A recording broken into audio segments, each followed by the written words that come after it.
¿Puede el dinero comprar la felicidad? ¿O es simplemente el material más lujoso para construir la jaula más solitaria? En el corazón de una mansión donde el silencio pesa más que el oro, vive una pequeña atrapada en una mentira piadosa. Una oscuridad impuesta no por su ceguera, sino por el miedo de quienes dicen amarla. Esta es la historia de cómo la luz más humilde puede penetrar las paredes más gruesas, demostrando que la verdadera visión no reside en los ojos, sino en el coraje de un corazón que se atreve a sentir la verdad. Un viaje emocional que te hará cuestionar el verdadero valor de las cosas, y te recordará que el amor es el único idioma que no necesita ser visto para ser comprendido. Prepárate para descubrir una historia que te conmoverá hasta lo más profundo.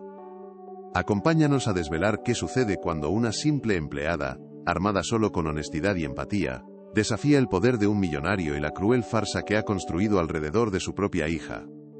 Es un relato sobre la ceguera del alma, esa que ni la mayor de las fortunas puede curar, y sobre la sanación que llega de la mano de quien no tiene nada que ofrecer salvo su verdad. ¿Podrá el calor de un gesto sincero derretir el hielo de una vida de apariencias? Es posible aprender a ver el mundo de nuevo, no con los ojos, sino con cada fibra del ser. Esta historia es un recordatorio de que a veces, para encontrar la luz, primero hay que tener el valor de admitir que se vive en la oscuridad. Ricardo era un arquitecto de imperios financieros, pero un completo extraño en el laberinto de su propia casa. La mansión, una obra maestra de mármol frío y ventanales inmensos, era más un mausoleo de sus éxitos que un hogar. Cada pasillo resonaba con el eco de la ausencia, un silencio que él llenaba con el murmullo incesante de las llamadas de negocios y el tecleo furioso de su ordenador. Creía firmemente que su deber como padre se cumplía con cheques de 6 cifras destinados a tratamientos experimentales y lujos que su hija Sofía nunca podría apreciar del todo. Su culpa, una sombra persistente desde el accidente, era el motor que lo impulsaba a trabajar más, a ganar más, convencido de que en algún lugar del mundo existía una cura que su fortuna podría comprar. Sofía, con sus 8 años de vida, habitaba un universo paralelo confeccionado con mentiras de seda. Su tía y institutriz, Beatriz, había orquestado una cruel sinfonía de engaños, en la que todos los empleados de la casa participaban por miedo o por lástima. Le describían los colores del amanecer como un melocotón cálido, o el azul del cielo como la suavidad de una pluma, creando un vocabulario visual que para ella no tenía ningún anclaje en la realidad. La niña, sensible e inteligente, sentía el peso de una expectativa que no comprendía. Vivía en una constante ansiedad por complacer, por acertar el color de un vestido que no veía, atrapada en la soledad de un jardín de sensaciones prohibidas y en la confusión de una ceguera que le enseñaron a negar. Beatriz gobernaba la mansión con una eficiencia implacable, y su mayor proyecto era Sofía. Para ella, la ceguera de la niña era una imperfección en el linaje familiar, una mancha que debía ser disimulada a toda costa. La mentira no era un acto de piedad, sino de control. Al mantener a Sofía en esa burbuja de irrealidad, se aseguraba su propia indispensabilidad ante Ricardo, quien, ciego por la culpa y la distancia emocional, le había delegado por completo la crianza de su hija. Beatriz seleccionaba al personal no por su competencia sino por su sumisión, creando un ejército de cómplices silenciosos que perpetuaban la farsa día tras día, convirtiendo el amor protector en la más sofisticada de las prisiones. Fue en ese ambiente asfixiante donde apareció Elena. Llegó una mañana gris, con un vestido sencillo y unos zapatos gastados que parecían profanar las impolutas baldosas de mármol. No poseía nada más que la serenidad de su mirada, unos ojos que habían llorado una pérdida inmensa, la de su propio hijo, y que ahora contenían la sabiduría tranquila de quien ha sobrevivido al peor de los dolores. Al cruzar el umbral, no vio el lujo ni el poder. Percibió el frío, la abrumadora soledad que se adhería a las paredes como la humedad. Sintió que en esa casa no faltaba dinero, sino aire, verdad, el simple y revolucionario acto de nombrar las cosas por lo que realmente eran. Durante su primer día, Elena observó en silencio. Vio como una de las doncellas le describía a Sofía un cuadro en el salón, hablando de verdes vibrantes y pinceladas de oro. Sofía escuchaba con la cabeza ladeada, repitiendo las palabras como una lección aprendida, vibrantes, oro. Pero sus pequeñas manos estaban apretadas en su regazo, y en su rostro no había asombro, sino la tensión de una actriz infantil en el papel más difícil de su vida. Elena sintió una punzada en el pecho, un eco de su propio dolor. Reconoció de inmediato la naturaleza de esa cárcel invisible. A la niña no le estaban describiendo el mundo, le estaban exigiendo que imaginara uno que no le pertenecía. El contraste era un abismo que partía la casa en dos. Mientras Ricardo, en su despacho acristalado, movía millones con una voz de acero a través del teléfono, ajeno a la vida que respiraba a pocos metros, Elena descubrió a Sofía en la biblioteca, intentando leer un libro con ilustraciones en relieve. La niña pasaba sus dedos por encima de un pájaro dibujado, pero su expresión era de frustración. Nadie le había enseñado que el canto de un pájaro real, en el jardín, podía contarle más sobre él que cualquier imagen.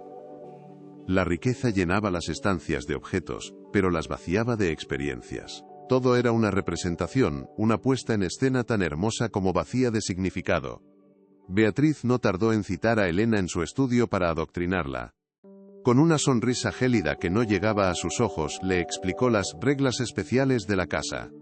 Sofía es una niña muy sensible, dijo, midiendo cada palabra.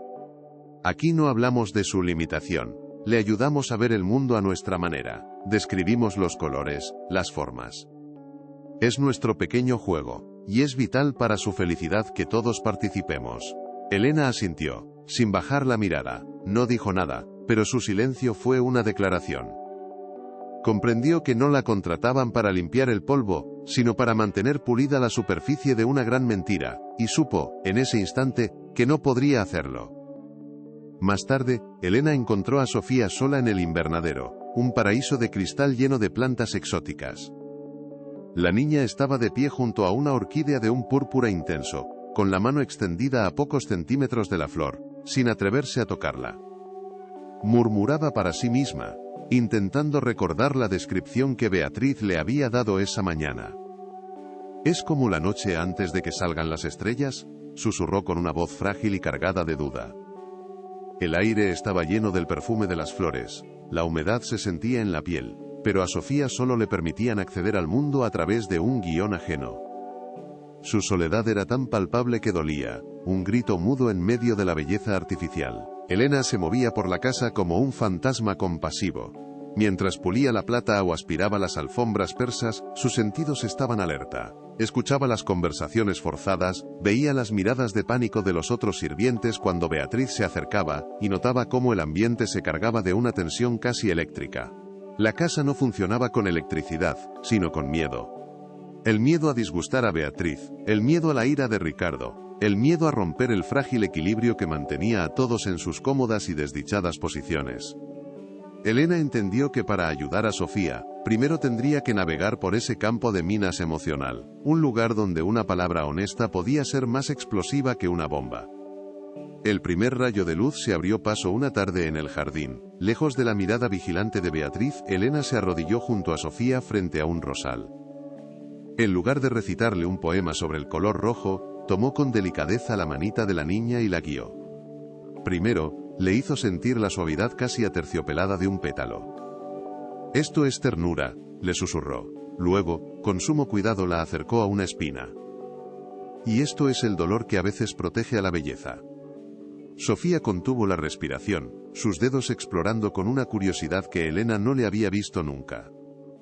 Por primera vez, alguien le estaba traduciendo el mundo a un idioma que su cuerpo podía entender. Ricardo observaba desde la ventana de su despacho. Había colgado una llamada importante a mitad de una frase, atraído por un sonido que casi no reconocía. La risa de su hija. No era la risa educada y contenida de las cenas de gala, sino una carcajada cristalina, llena de vida, que ascendía desde el jardín. Vio a Elena y a Sofía sentadas en la hierba, con las manos manchadas de tierra. La empleada le estaba enseñando a sentir la vibración del suelo, a oler el aroma de la menta salvaje. Sofía tenía los ojos cerrados, pero todo su rostro estaba iluminado por una expresión de puro descubrimiento, de alegría genuina y abrumadora. Aquella imagen lo sacudió de una forma que ninguna crisis bursátil había logrado jamás. ¿Qué estaba pasando? Había gastado una fortuna en los mejores terapeutas, en pedagogos de renombre, en tecnologías avanzadas que prometían estimular su percepción. Y sin embargo, una simple empleada, con tierra bajo las uñas y una calma desconcertante, había conseguido en una tarde lo que él no había logrado en años: conectar con su hija. El corazón se le encogió con una mezcla de celos, confusión y una incipiente y aterradora sospecha. La sonrisa de Sofía era un espejo que le devolvía el reflejo de su propio y colosal fracaso como padre. Por primera vez, Ricardo sintió el peso de una duda. Miró el cheque que estaba a punto de firmar para un nuevo tratamiento en Suiza y de repente, le pareció un trozo de papel inútil, un símbolo de su propia ceguera. La escena del jardín se repitió en su mente. La mano de Sofía tocando la corteza rugosa de un árbol, su cabeza inclinada escuchando el susurro del viento entre las hojas, su risa resonando en el aire quieto de la tarde. Aquello no era un juego, no era una mentira. Era real. La imagen imposible de la felicidad de su hija, nacida no de una ilusión sino de la verdad más tangible, se instaló en su conciencia, una grieta imborrable en los cimientos de su mundo perfectamente controlado. Los días que siguieron se tejieron con una delicadeza clandestina, una conspiración de ternura urdida en los rincones olvidados de la mansión. Elena no buscaba grandes revelaciones, sino pequeños anclajes a la realidad. Una mañana, mientras desempolvaba la barandilla de la gran escalera, tomó la mano de Sofía y la deslizó sobre la madera pulida y fría. «Siente esto», le susurró, su voz apenas un murmullo. «Es el camino de la casa, si lo sigues siempre sabrás a dónde vas. No necesitas ver el final, solo sentir el siguiente paso». Sofía, acostumbrada a ser guiada por el brazo, se aferró a la madera con una nueva sensación de autonomía. El mundo por primera vez, no era un lugar que le describían, sino un mapa que sus propias manos podían empezar a leer. El jardín se convirtió en su aula secreta, un santuario lejos de los oídos de Beatriz. Allí el aprendizaje era un festín para los sentidos que le habían sido negados en favor de la vista. Elena le enseñó a diferenciar los pájaros no por su plumaje sino por su canto. El trino rápido y nervioso del gorrión, el lamento melancólico de la tórtola. Le enseñó a medir la hora del día por el calor del sol sobre su piel, a sentir la caricia húmeda del rocío en la hierba por la mañana. Sofía aprendió que una rosa no era solo roja, sino que era un conjunto de pétalos de terciopelo, un perfume dulce y embriagador, y la advertencia afilada de sus espinas. Cada descubrimiento era una victoria silenciosa, una palabra más en su nuevo y auténtico vocabulario. Ricardo, desde la atalaya de su despacho, se convirtió en un espía en su propio hogar. Observaba a través del cristal cómo Elena le enseñaba a Sofía a sentir las vibraciones de la música colocando sus manos sobre un viejo violonchelo. Vio a su hija, que siempre había sido pasiva y dócil, moverse con una curiosidad que rayaba en la audacia, explorando el mundo con una avidez que lo desarmaba. Estas escenas lo llenaban de una extraña mezcla de alivio y una punzante envidia. Se sentía como un espectador ante la vida de su propia hija, un invitado que llegaba tarde a la fiesta más importante. La felicidad de Sofía era un faro que iluminaba dolorosamente la inmensidad de su propia ausencia como padre. Beatriz, por su parte, sentía el cambio en el aire como un animal presiente la tormenta. Notaba la nueva confianza en la postura de Sofía, la forma en que la niña ya no buscaba su aprobación con cada palabra. Veía las sonrisas secretas que intercambiaba con Elena, un código de complicidad que la excluía y la enfurecía. Comenzó una campaña de microagresiones, una guerra de desgaste. Acusaba a Elena de dejar manchas en la cristalería, de colocar mal los cojines, de ser lenta en sus tareas. Eran ataques velados, diseñados para recordarle su lugar, para advertirle que su influencia tenía un límite, y que ella, Beatriz, seguía siendo la dueña de aquel frágil y retorcido reino. Una tarde, mientras la lluvia golpeaba suavemente los ventanales, Elena llevó a Sofía a la cocina, un territorio que la niña rara vez visitaba. Allí, en lugar de hablar de colores, jugaron con los olores.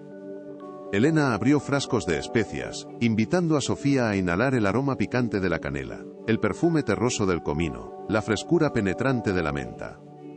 Cada recuerdo tiene su propio olor, le explicó Elena con voz suave. Cuando estés triste, busca el olor del pan recién hecho. Cuando te sientas valiente, recuerda el olor de la tierra mojada por la lluvia.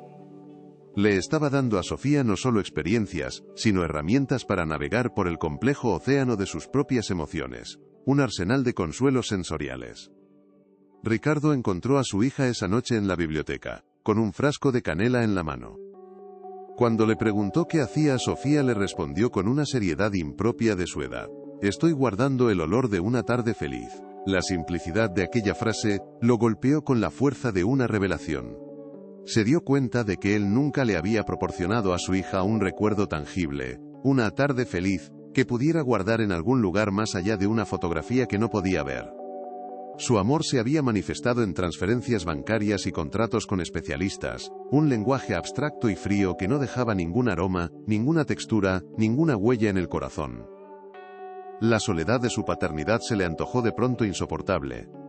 El vínculo entre Elena y Sofía se fortalecía con cada gesto, cada secreto compartido. La niña empezó a confiarle sus miedos, especialmente el pánico que sentía cuando los adultos esperaban que viera algo. «Siento que les decepciono todo el tiempo», confesó un día, con la voz rota. Elena la abrazó, un gesto firme y protector. «No, mi niña. Tú no decepcionas a nadie. Son ellos los que no han aprendido a ver el maravilloso mundo en el que tú vives. No es tu trabajo enseñarles, pero tampoco tienes que vivir en el suyo». Aquellas palabras fueron un bálsamo, el permiso que Sofía necesitaba para empezar a aceptarse, para dejar de sentir su ceguera como un fracaso personal. Beatriz intensificó su vigilancia, convirtiéndose en una sombra que acechaba cada movimiento de Elena. Un día, las encontró en el salón de música, donde Elena le había enseñado a Sofía a distinguir las teclas de un piano por su tacto, las lisas y anchas de las notas naturales, las estrechas y elevadas de los sostenidos. Irrumpió en la habitación con una excusa trivial, pero su mirada era gélida. El doctor dijo que demasiados estímulos táctiles podrían interferir con sus terapias visuales. Mintió con aplomo. «Limítate a tus tareas, Elena. La educación de Sofía es mi responsabilidad». La amenaza ya no era velada. Era una línea trazada en la arena, un ultimátum que pendía en el aire.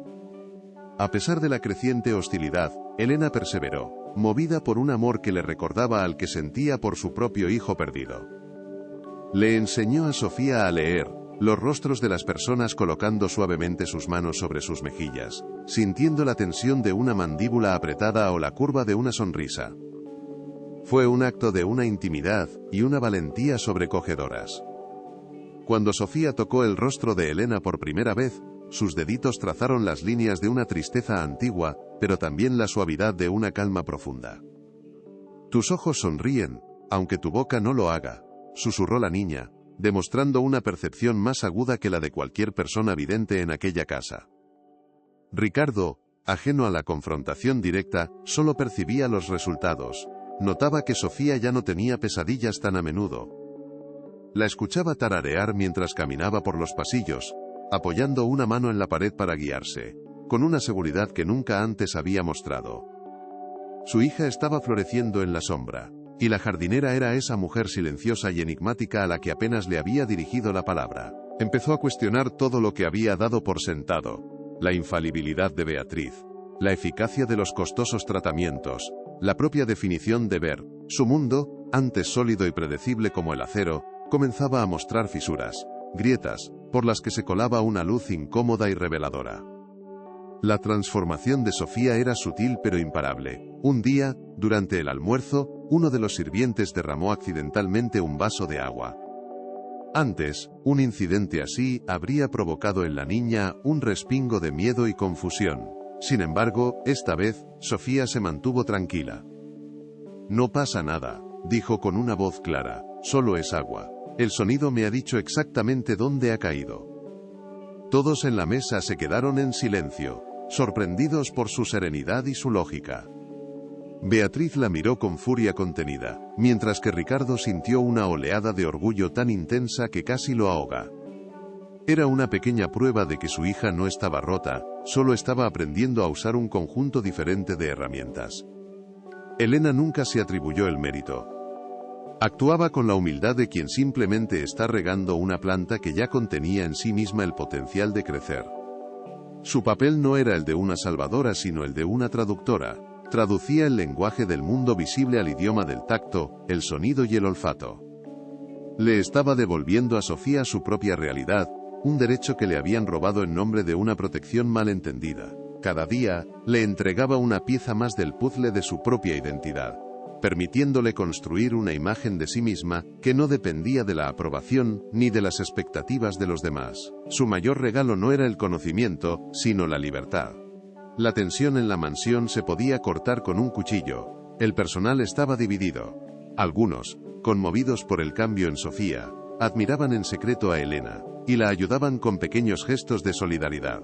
Otros, leales a Beatriz o temerosos de perder su trabajo, la trataban con fría distancia, viéndola como una intrusa que estaba alterando el delicado y precario ecosistema de la casa. La mansión ya no era un lugar de silencio opresivo, sino un campo de batalla silencioso donde dos visiones del amor y del cuidado luchaban por el alma de una niña. Y en el centro de todo, Ricardo se sentía cada vez más como un rey en un tablero de ajedrez ajeno. Una noche, Ricardo no pudo dormir. Bajó a la cocina en busca de un vaso de leche, y encontró a Elena sentada a la mesa, bajo la única luz encendida, remendando uno de los vestidos de Sofía con una paciencia infinita. No hablaron. Él se sirvió la leche y se quedó de pie, observándola. En la quietud de la noche vio en ella no a una empleada, sino a una mujer portadora de una fuerza tranquila y una sabiduría que él, con toda su fortuna y su poder, no poseía. Sintió el impulso de preguntarle, de entender, pero las palabras no salieron. El abismo que los separaba, creado por la clase, el dolor y el orgullo, parecía insalvable. El punto de inflexión llegó de forma inesperada. Ricardo había comprado un nuevo sistema de audio de alta fidelidad para la mansión. Mientras lo probaba con una pieza de música clásica, vio a Sofía entrar en el salón. No caminó hacia él sino hacia uno de los altavoces. Colocó ambas manos sobre la tela que lo cubría y cerró los ojos, con una expresión de éxtasis en su rostro. «Puedo sentir los violines en mi mano izquierda y los violonchelos en la derecha», exclamó con asombro. «Es como si la orquesta estuviera dentro de mí». Ricardo bajó el volumen, con el corazón latiéndole con fuerza. Su hija no solo oía la música, la estaba viendo a su manera, y era hermoso. Un nuevo tipo de silencio comenzó a instalarse en la mansión. Ya no era el silencio de la ausencia o el miedo, sino uno cargado de expectación. Era el silencio que precede a un cambio profundo, la calma antes de que se rompan las viejas estructuras. Sofía, guiada por la mano de Elena, había introducido una nueva melodía en la rígida partitura de la casa. Una melodía hecha de risas genuinas y descubrimientos sensoriales. Esta nueva música, aunque suave, era lo suficientemente poderosa como para hacer temblar los cimientos de mármol y las mentiras de cristal sobre las que se había construido aquella familia. El aire estaba impregnado de una pregunta tácita. ¿Cuánto tiempo podría sostenerse el viejo mundo ante la irresistible fuerza de la verdad? Ricardo se encontró a sí mismo en una encrucijada existencial. Cada día, la evidencia del florecimiento de su hija bajo el cuidado de Elena se hacía más innegable. Y cada día, su propia ceguera emocional se le antojaba más vergonzosa. Había pasado años persiguiendo una cura milagrosa en laboratorios lejanos, convencido de que la solución era una fórmula compleja y costosa. Sin embargo, la sanación había llegado a su casa vestida con un uniforme humilde, ofreciendo algo tan radicalmente simple como la honestidad. Se enfrentaba a una elección devastadora: seguir financiando la cómoda mentira orquestada por Beatriz, o abrazar la dolorosa y transformadora verdad que Elena representaba. El poder de un simple acto de afecto había demostrado ser más potente que cualquier fortuna. La mano de Elena enseñando a Sofía a sentir la lluvia, su voz susurrando el nombre de una especia, su abrazo ofreciendo consuelo sin palabras. Estos gestos habían logrado lo que ningún especialista pudo: reconectar a una niña con el mundo y consigo misma. La historia de Sofía y Elena se convertía en un testimonio silencioso de que la verdadera curación no reside en corregir una imperfección, sino en encontrar la belleza y la fuerza dentro de esa misma imperfección. El amor, en su forma más pura, no intentaba cambiar a Sofía, sino que le daba las herramientas para que ella misma cambiara su mundo. Pero la esperanza es una luz que inevitablemente proyecta sombras. Beatriz, arrinconada y sintiendo cómo su poder se desvanecía, no iba a rendirse sin luchar. Su resentimiento hacia Elena había fermentado hasta convertirse en un odio frío y calculador. Ya no se trataba solo de mantener el control sobre Sofía, sino de una batalla por su propia supervivencia dentro de la mansión. Sabía que no podía atacar a Elena directamente por su afecto hacia la niña, pues eso la haría parecer cruel. Necesitaba esperar el momento perfecto, una oportunidad para enmarcar la honestidad de Elena como un acto de crueldad, para convertir su amor en un arma y usarla contra ella. Así, la atmósfera se cargó de una calma premonitoria. Se había plantado una semilla de verdad en el corazón de la mansión, y sus raíces comenzaban a agrietar el suelo de mármol. El amor y la empatía de Elena habían despertado a Sofía, y habían sembrado la duda en Ricardo, pero también habían activado las defensas del viejo orden encarnado en Beatriz. El siguiente conflicto no sería una escaramuza en los pasillos, sino una batalla abierta. El vínculo forjado en secretos y susurros pronto sería puesto a prueba bajo la luz más dura y despiadada. Y todos se verían obligados a elegir de qué lado de la verdad, o de la mentira, querían estar. La oportunidad para Beatriz llegó envuelta en el lujo de una cena de negocios, una de esas noches en las que la mansión se transformaba en un escaparate del poder de Ricardo. El aire olía a cera de abejas y a las orquídeas recién cortadas que adornaban la mesa. Entre los invitados se encontraba el señor Morales, un inversor ansioso por congraciarse con su anfitrión. Con una sonrisa obsequiosa, se acercó a Sofía, que estaba sentada rígidamente en su silla, y le presentó un regalo. Una suntuosa caja de lápices de colores de una marca artesanal suiza. Para la pequeña artista de la casa, proclamó, ajeno a la crueldad involuntaria de su gesto. Ricardo sonrió con incomodidad, mientras Beatriz lanzaba a Elena una mirada de advertencia desde el otro lado de la mesa, un destello de triunfo anticipado en sus ojos fríos. La tensión se adueñó del ambiente. Todos los ojos se posaron en Sofía, esperando la reacción programada. «Gracias, señor Morales», dijo la niña con una voz apenas audible. Beatriz, con un tono falsamente dulce, la animó. «Cariño, ¿por qué no le dices al señor Morales cuál es tu color favorito? A ti te encanta el rojo, ¿recuerdas?».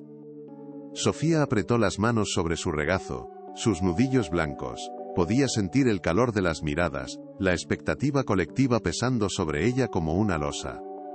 Intentó recitar la lección aprendida, la frase que tantas veces le habían hecho repetir. «El rojo», comenzó, su voz temblando, «es cálido, es como el sol», pero las palabras se atascaron en su garganta, ahogadas por una verdad que ya no podía reprimir, un océano de confusión que se desbordaba. El frágil dique de la compostura se rompió. El rostro de Sofía se contrajo, y un sollozo desgarrador escapó de sus labios, un sonido tan puro y doloroso que silenció el murmullo de la cena. «No lo sé», gritó, las lágrimas corriendo por sus mejillas. «No sé cómo es el sol, no sé cómo es el rojo». La confesión cayó como una bomba en el comedor de mármol, destrozando la farsa en 1000 pedazos. La humillación era absoluta, un bochorno que quemaba más que cualquier foco. Antes de que Ricardo pudiera reaccionar, Beatriz se puso en pie de un salto, su rostro una máscara de indignación. Señaló a Elena, que permanecía inmóvil junto a la pared. «Es culpa tuya», siseó. «Has estado confundiendo a la niña, llenando su cabeza de tonterías. Exijo que la despidas inmediatamente». La cena terminó abruptamente, dejando tras de sí un rastro de copas a medio beber y un silencio espeso y acusador. En el despacho de Ricardo, la tormenta que se había gestado durante semanas finalmente estalló. Beatriz caminaba de un lado a otro, su voz un látigo de furia controlada mientras enumeraba las supuestas transgresiones de Elena. La acusaba de insubordinación, de socavar su autoridad, de haber deshecho años de cuidadoso trabajo con la niña. Elena permanecía de pie frente al escritorio de Ricardo, en silencio, no por miedo, sino por una profunda tristeza. Su dilema era agónico. Defenderse significaría exponer la crueldad de Beatriz, y forzar a Ricardo a una confrontación que quizás no estaba listo para asumir. Callar, sin embargo, sería abandonar a Sofía en la oscuridad de esa mentira, una traición a la confianza que habían construido juntas. Ricardo estaba sentado detrás de su imponente escritorio de caoba, la cabeza entre las manos, sintiendo el eco del llanto de su hija rebotando en las paredes de su cráneo. Se sentía atrapado entre dos fuerzas opuestas, la familiar y venenosa influencia de Beatriz, que había sido el pilar de su vida doméstica durante años, y la silenciosa pero innegable verdad que había visto florecer en Sofía gracias a aquella mujer. La escena de la cena lo había avergonzado, pero, más profundamente, lo había aterrorizado. El dolor en la voz de su hija era real, una herida que su dinero no solo no había curado, sino que parecía haber infectado. Levantó la vista, sus ojos encontrando los de Elena, y la rabia nacida de su propia impotencia se abrió paso. «¿Qué le ha hecho a mi hija?», preguntó, su voz grave y cargada de una amenaza latente. La pregunta flotó en el aire, pesada y llena de acusación. Beatriz sonrió, creyéndose victoriosa. Pero Elena no retrocedió. Dio un paso al frente, su mirada serena encontrando la tormenta en los ojos de Ricardo. No había súplica en su voz, solo la calma de quien está a punto de decir una verdad ineludible. «Yo no le he hecho nada, señor», respondió con suavidad. «Yo solo le he permitido que sea ella misma. Le he dado permiso para no ver». La simplicidad de sus palabras desarmó a Ricardo por un instante. Beatriz intervino de inmediato. «¿Permiso para no ver? Eso es ridículo. La estás animando a rendirse, a revolcarse en su desgracia». Pero Elena no apartó la vista de Ricardo, sabiendo que era él, y solo él, quien debía escuchar. «¿Usted cree que su hija sufre por ser ciega?», continuó Elena, su voz adquiriendo una nueva intensidad, una compasión que era casi un reproche. «No, señor. Su hija sufre porque cada día de su vida la obligan a fingir que ve. Sufre por la vergüenza de no poder describir un color que nunca ha conocido, por el miedo a decepcionar a las personas que ama con cada respuesta equivocada. Le han enseñado que su realidad no es válida, que su forma de experimentar el mundo es un error que debe ocultarse». Cada palabra era un cincel que golpeaba la armadura de negación de Ricardo, abriendo grietas en la fachada que con tanto esmero había construido para protegerse de su propia culpa y su propio dolor. «La verdadera crueldad», dijo Elena, y su voz se quebró por un instante, cargada con el peso de su propia pérdida, «no es la oscuridad en sus ojos. Es la mentira que ustedes han construido a su alrededor, una jaula de cristal tan hermosa como asfixiante. Le han comprado el mundo entero, señor. Un mundo lleno de objetos que no puede apreciar, y de expectativas que no puede cumplir. Le han dado todo lo que el dinero puede comprar, pero le han robado lo único que realmente necesitaba, su verdad. Le han robado el derecho a conocerse y a que la conozcan por quien realmente es». El silencio que siguió fue más profundo que cualquier otro que aquella casa hubiera conocido, un silencio donde una vida de errores se mostraba con una claridad cegadora. Ricardo tembló. No era un temblor de ira, sino el seísmo interno de un hombre cuyo mundo se estaba desmoronando. Las palabras de Elena eran un espejo que le devolvía la imagen de su monstruoso fracaso. Vio el rostro de Sofía llorando en la cena, y luego la vio riendo en el jardín, con las manos llenas de tierra. La mentira y la verdad. El dolor y la alegría.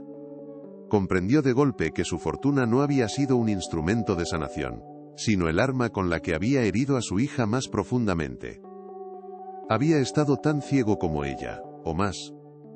Ciego a su soledad, ciego a su angustia, ciego a la simple y aplastante verdad de que el amor no se delega ni se compra con cheques. Beatriz, al percibir el cambio sísmico en la expresión de Ricardo, jugó su última carta.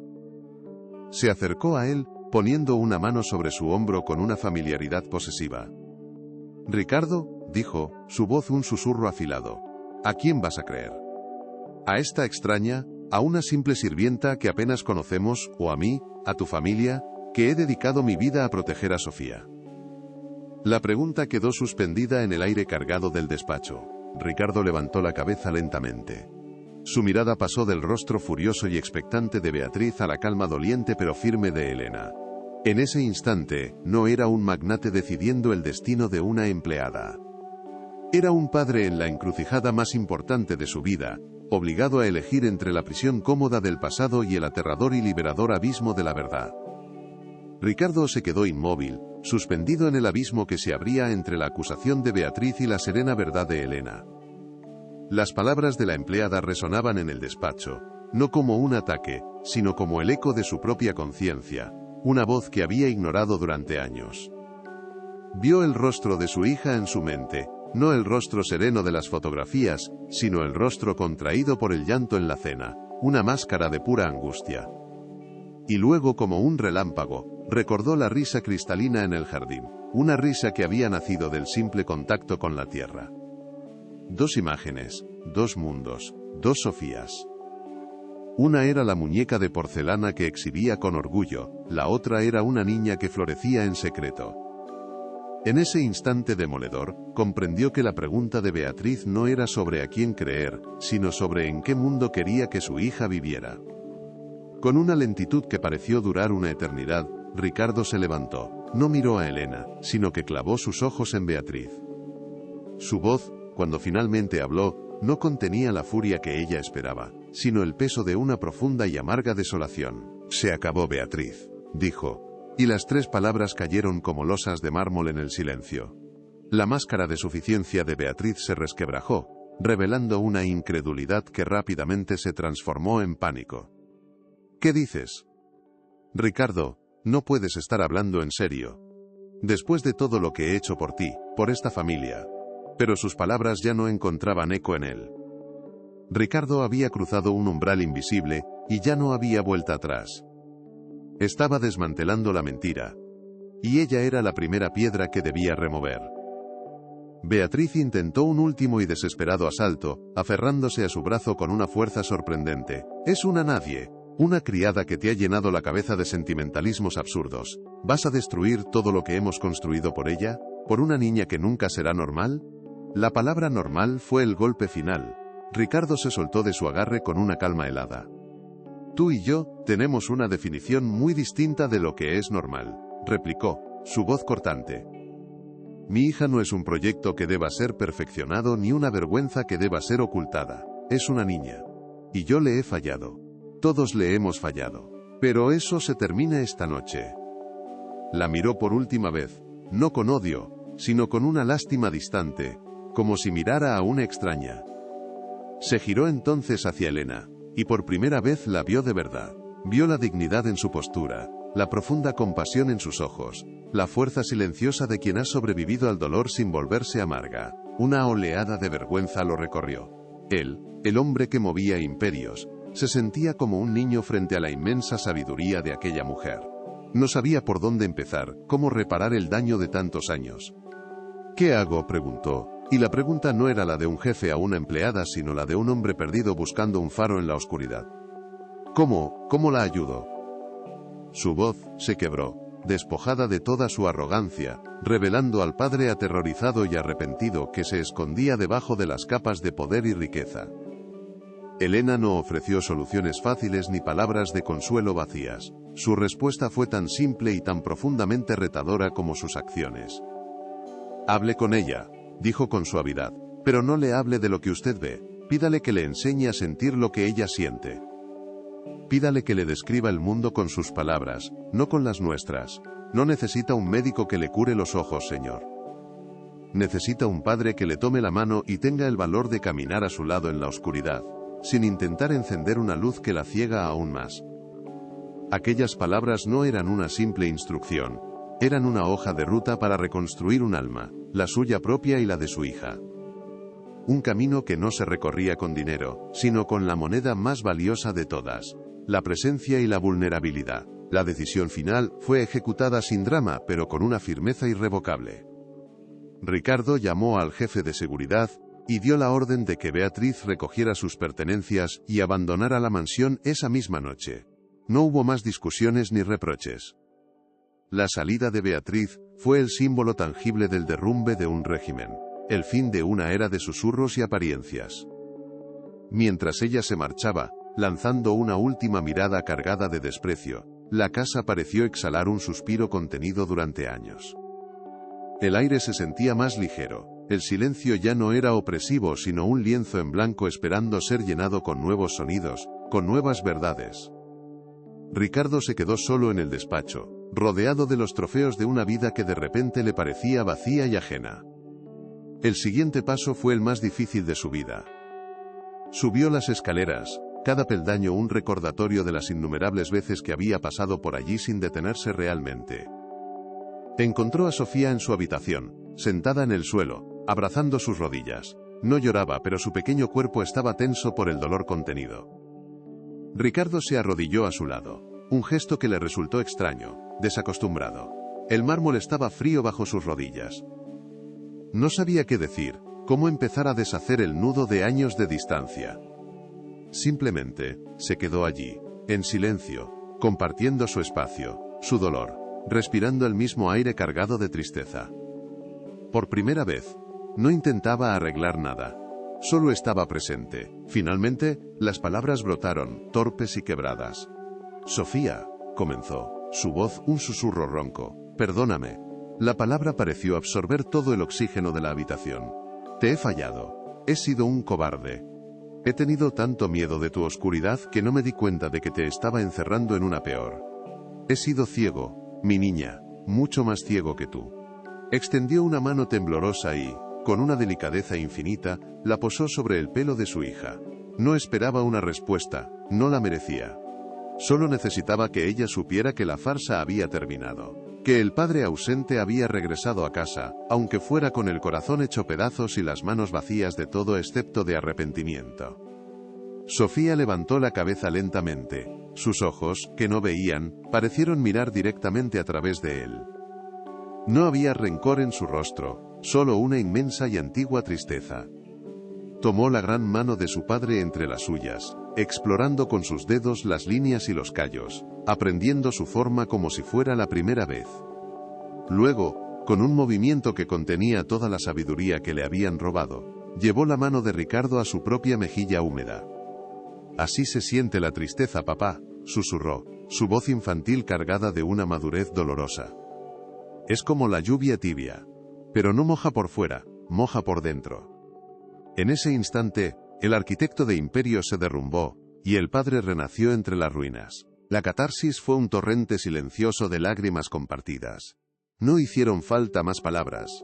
El tacto lo dijo todo. El calor de la piel, la presión de los dedos, el lenguaje más antiguo y honesto de la humanidad. Ricardo abrazó a su hija, no para protegerla del mundo, sino para anclarse a ella, a su verdad, a su asombrosa capacidad de resiliencia. El llanto de Ricardo no era solo por su fracaso, sino también por la inmensa gratitud que sentía hacia Elena, la mujer que había llegado con las manos vacías y les había devuelto el alma.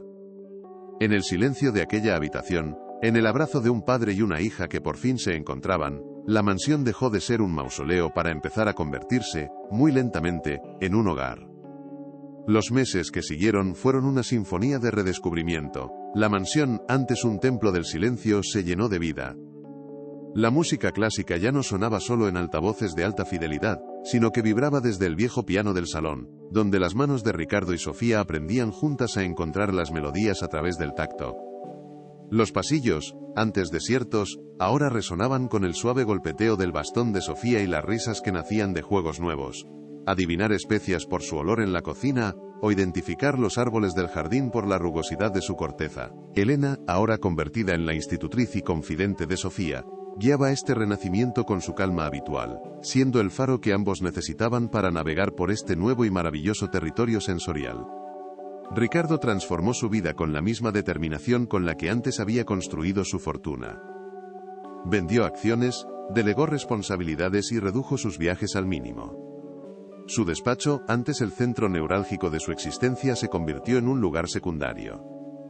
Descubrió que la verdadera riqueza no estaba en los informes de la bolsa, sino en el aroma del pan que aprendía a hornear con su hija, en la textura de las páginas de un libro en braille que deletreaban juntos, o en la pura alegría de sentir el sol de la tarde en la piel, sin necesidad de ponerle un nombre al color del cielo. Se estaba convirtiendo en el padre que Sofía siempre había necesitado, un padre presente, vulnerable y dispuesto a aprender. Elena encontró en aquella casa el hogar que el destino le había arrebatado. Su relación con Ricardo y Sofía trascendió cualquier contrato laboral. Se convirtió en una pieza esencial de su pequeña y reconstruida familia, unida no por la sangre, sino por los lazos más fuertes de la empatía y la verdad compartida. Nunca buscó reconocimiento ni recompensa material. Su pago era ver la luz volver al rostro de Sofía, Una luz que no provenía de los ojos, sino de la confianza y la autoaceptación. Observaba a padre e hija construir su nuevo mundo, y en su felicidad encontraba el bálsamo para su propia herida. La prueba de que incluso después de la pérdida más devastadora, el amor podía encontrar nuevas formas de florecer. Sofía se convirtió en una niña radiante y segura. Liberada de la angustia de fingir, su inteligencia y sensibilidad florecieron sin trabas. Aprendió a leer el mundo con una destreza que asombraba a todos, sus dedos y oídos sus ventanas a un universo rico y lleno de matices. Ya no era la niña frágil y ansiosa que vivía a la sombra de una mentira, sino una exploradora valiente de su propia realidad. Su ceguera dejó de ser una limitación para convertirse simplemente en una característica, una forma diferente de estar en el mundo. Demostró a todos, y sobre todo a su padre, que la capacidad de experimentar la vida en toda su plenitud no dependía de un único sentido, sino de la apertura de todos los demás. La mansión de mármol frío se había transformado en un santuario de calor humano, un testimonio de que ninguna jaula, por muy dorada que sea, puede contener el espíritu cuando se le permite ser libre. La fortuna de Ricardo no había comprado la felicidad, pero la humildad y el coraje de una mujer le habían enseñado dónde encontrarla. No en curas milagrosas ni en apariencias perfectas, sino en la aceptación radical de la realidad y en el poder sanador de un amor honesto, porque la verdadera visión no reside en la capacidad de los ojos para captar la luz, sino en la valentía del corazón para sentir en la oscuridad, demostrando que el amor es el único idioma que no necesita ser visto para ser comprendido.